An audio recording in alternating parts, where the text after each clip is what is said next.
जय हिंद प्यारे बच्चों। स्वागत है आपका हिंदी ज्ञान सागर में। तो अभी हमारा सेशन चल ही रहा है सूरदास के पद। जैसा कि इसके पहले आपने पढ़ा है 8 पद। आज हमारा 9वां ये पद है, सूरसागर से लिया गया है। ठीक है, तो चलिए स्टार्ट करते हैं। उसके पहले आप वीडियो को ज़रूर लोगों को, अपने दोस्तों को शेयर ज़रूर कीजिएगा। ठीक है, किसी का भी भला हो जाए। तो यहाँ से हम पढ़ेंगे, ऊधो जाओ तुम्हें हम जाने। गे पद है ये। अगर आपको अच्छा लगे आप भी इस तरह से पढ़ सकते हैं। ऐसे पढ़ने से थोड़ा सा ध्यान जो है वो एकदम सटीक बैठता है और जल्दी से मन मस्तिष्क में बैठ भी जाता है। और अगर आप गे पद इससे अच्छा पढ़ सकते हैं या आपको अच्छा लगता हो तो आप उस तरह से पढ़ लें। तो इस तरह से पढ़ेंगे, ऊधो जाहु तुम्हें हम जाने, ऊधो जाहु तुम्हें हम जाने। यानी यहाँ पर ऊधो संदेश देने आए हैं निर्गुण ब्रह्म की उपासना का। इसके पहले भी चल रहा था। इसको गोपियों को, गोपियों ने उल्टा उन्हें ही पराजित कर दिया और उनसे हास परिहास करती हैं। इसी का इसमें जो है व्याख्या की गई। ठीक है, तो क्या कह रही हैं गोपियाँ ऊधो से? कहती हैं, ऊधो जाहु तुम्हें हम जाने, ऊधो जाहु तुम्हें हम जाने। श्याम तुम ही होया कौन नहीं पठियो, तुम ही बीच भुलाने। ब्रज नारिन सो जोग कहत हो, बात कहत न लजाने। ऊधो जाहु तुम्हें हम जाने, ऊधो जाहु तुम्हें हम जाने। बड़े लोग न विवेक तुम्हारे, ऐसे भय अयाने। हमसे कह लई हम सही के जिए, गुनी लई सयाने।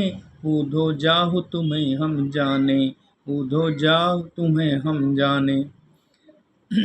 कहाँ अबला कहाँ दशा दिगंबर, मस्ट करो पहचाने।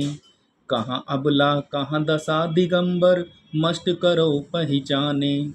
साच कहो तुमको अपनी सौ, बूझती बात निदाने।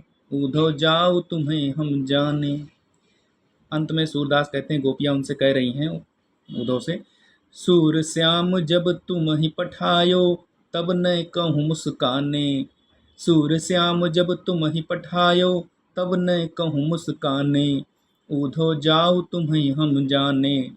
तो बिल्कुल ब्रज भाषा में क्या हास परिहास कर रही हैं, क्या संदेश दे रहे हैं। गोपियाँ कहती हैं, ऊधो जाओ तुम्हें हम जाने। हे उद्धव, हम तुम्हें अच्छी प्रकार से जान गए हैं कि तुम कैसे हो, तुम्हारी आदत कैसी है। तुम हमें ज्ञान का संदेश देने आए हो हैं, अधिक बातें ना बनाओ। श्याम तुम ही भया को नहीं पठियो, तुम ही बीच भुलाने।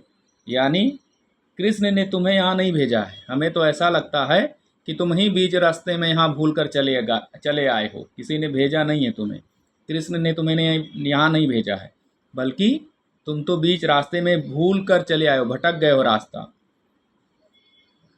ब्रज नारिन सो जोग कहत हो, बात कहत न लजाने।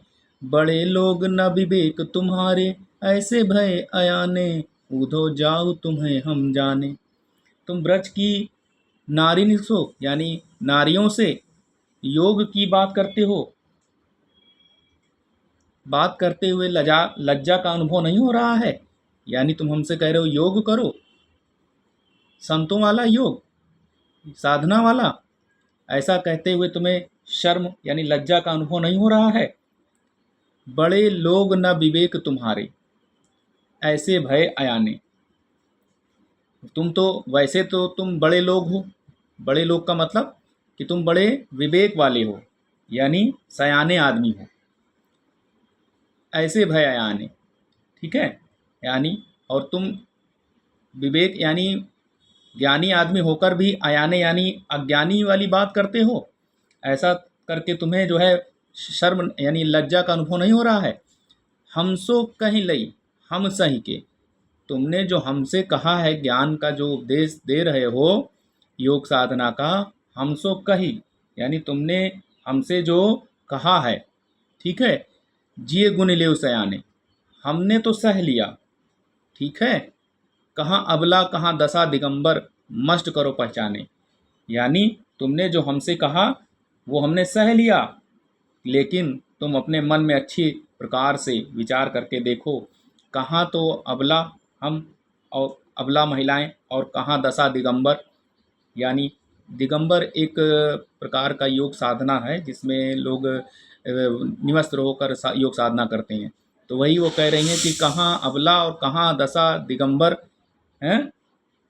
इसलिए अब अच्छा यही है कि तुम चुप रहो, मस्ट करो पहचाने। मस्ट यानी चुप रहो, समझ गए। अब ज़्यादा आगे ना बोलो, हमसे योग साधना की बात ना करो। सांच कहो तुमको अपनी सौं, अंत में गोपियाँ उद्धव से अपनी कसम देकर पूछती हैं। सौ माने कसम, कसम देकर पूछती हैं। बूझत बात निदाने, शपथ देकर पूछती हैं कि सूर्य श्याम जब तुम ही पठायो, तब न कहूँ मुस्काने। कि अच्छा, हम अपनी सौगंध देकर तुम्हें पूछते हैं, शपथ देकर पूछती हैं कि सच सच बताओ, झूठ ना बोलना, कि जब तुम्हें भगवान कृष्ण ने यहाँ भेजा था तो न कहूँ यानी थोड़ा सा मुस्काने, वो मुस्कुराए भी थे हैं, सच सच बता दो, मुस्कुराए थे ना। तो यहाँ पर देखिए गोपियों का जो है वो शपथ देकर मन में छिपी भावना जो है वो व्यक्त हुई है, और जो लगाव है कृष्ण के प्रति उसे उजागर किया गया है। आए थे उन्हें ज्ञान देने और खुद उल्टा ज्ञान लेकर जा रहे हैं उद्धव जी, ठीक है। तो काव्यगत सौंदर्य में आप लिखिएगा भाषा आपका वही रहेगा, ब्रज भाषा जो अभी तक चल रही थी, ठीक है। रस आपका श्रृंगार है, गुण माधुर्य है, अलंकार अनुप्रास है, छंद गेय पद है। इतनी चीज़ें आपको काव्यगत सौंदर्य में लिखनी होती है। तो क्लास को आप ज़रूर देखिए और दूसरों को भी शेयर ज़रूर कीजिए प्यारे बच्चों, ठीक है। धन्यवाद।